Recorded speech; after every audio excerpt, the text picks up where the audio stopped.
Gracias, señor presidente. El Gobierno de España, fundamentalmente en materia fiscal, ha tomado tres grandes decisiones en lo que llevamos de legislatura. Subir el IRPF, subir los impuestos indirectos, precios públicos, tasas, copagos y, en tercer lugar, pegar un hachazo al Estado del Bienestar, Estado que genera unos servicios fundamentalmente a los trabajadores y a las rentas medias. Eso es lo que ha hecho el Gobierno del Partido Popular hasta el momento. Llega el ministro de Hacienda y nos dice a los españoles: como tengo ahora más recursos, cuestión que discuto, porque para este año en el que estamos, el Gobierno, para cumplir los objetivos de 2014, tendría que recaudar 10.000 millones de euros más, 10.000 millones de euros más, es decir, un crecimiento de la recaudación a una tasa del 6,5%, y hoy el propio ministro ha dicho que está creciendo la recaudación al 5%, luego no va a tener margen para cumplir los objetivos, 10.000 millones de euros más, no va a tener margen. Bueno, él dice: tengo margen y lo que voy a hacer es bajar el IRPF a las rentas más altas. Pero como tiene que seguir corrigiendo el déficit público, seguiré subiendo los impuestos indirectos básicamente a todas las rentas, básicamente a las rentas medias y bajas, y seguiré recortando el Estado del Bienestar. Hoy esta moción se discute justamente con el objetivo de déficit y de gasto para el año 2015. Y detrás de esas cifras lo que hay es un ajuste del Estado del Bienestar en 2015 de 5.000 millones de euros de la educación y de la sanidad. 5.000 millones de euros. Claro, como todo esto no es muy presentable, porque esto lo que te lleva es a una brecha social más grande en nuestro país.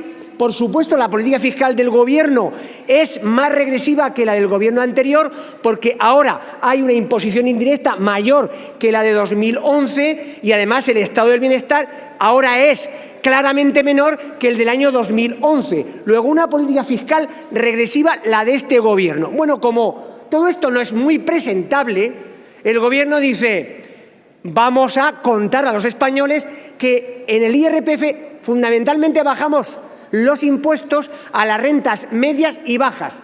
Yo lo que les digo, señorías, que no es cierto, que es un truco más, que es una mentira más, que no es verdad, que lo que hay es una rebaja fiscal a los directivos del IBEX, hay una rebaja fiscal a las grandes corporaciones, pero sobre todo lo que hay es una subida de impuestos a las rentas medias y bajas. Y voy a poner algunos ejemplos. No tengo mucho tiempo, pero algunos ejemplos. Por ejemplo, dice el Gobierno que las rentas inferiores a 12.000 euros anuales dejarán de pagar el IRPF.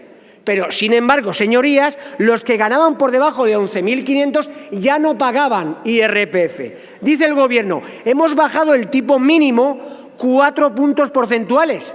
Sin embargo, ese porcentaje se aplica a 12.450 euros de ingresos. Y ya hemos dicho anteriormente que por debajo de 12.000 euros prácticamente ya no se pagaba impuestos. Dice el Gobierno: pero somos tan buenos con las familias y las rentas medias que hemos subido los mínimos personales y familiares hasta un 32%.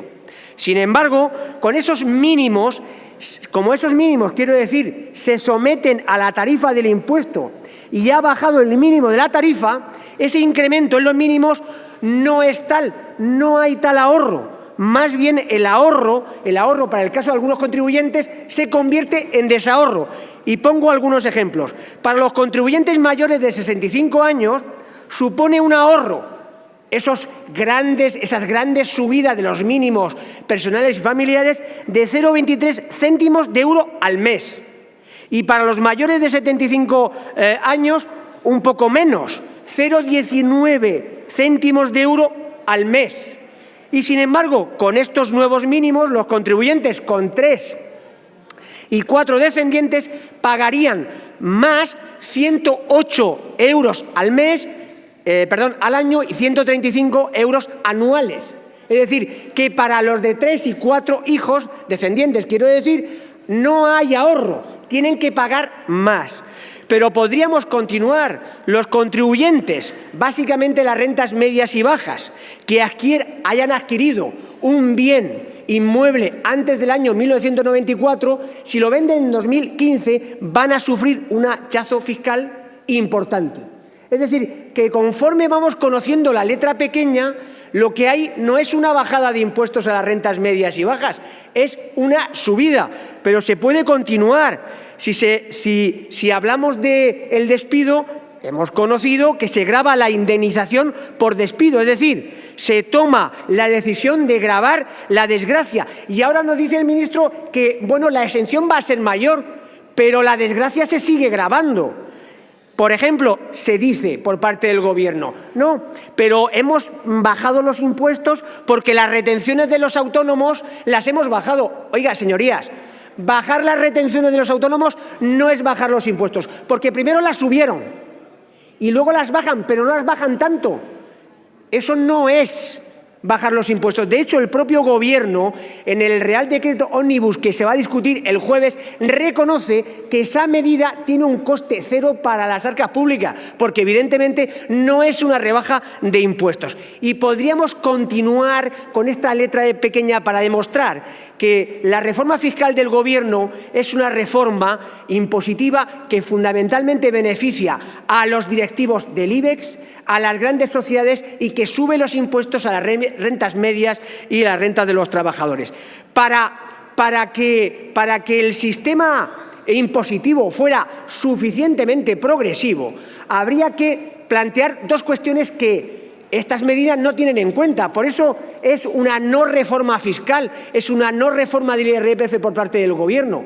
Dos elementos habría que meter para que fuera una verdadera reforma impositiva de los impuestos, quiero decir, de nuestro país. En primer lugar, incluir las rentas patrimoniales. Es decir, el juego de las rentas del trabajo y de las rentas patrimoniales, ese juego te da la adecuada progresividad de los impuestos. Y es el segundo elemento, señorías, es la lucha contra el fraude. Esos dos grandes elementos te dicen si el sistema impositivo es o no progresivo.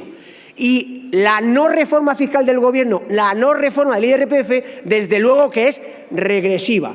Nuestro planteamiento al calor de esta reforma, nuestro planteamiento al Gobierno y al resto de grupos de la Cámara es incluyamos los rendimientos patrimoniales e incluyamos la lucha contra el fraude.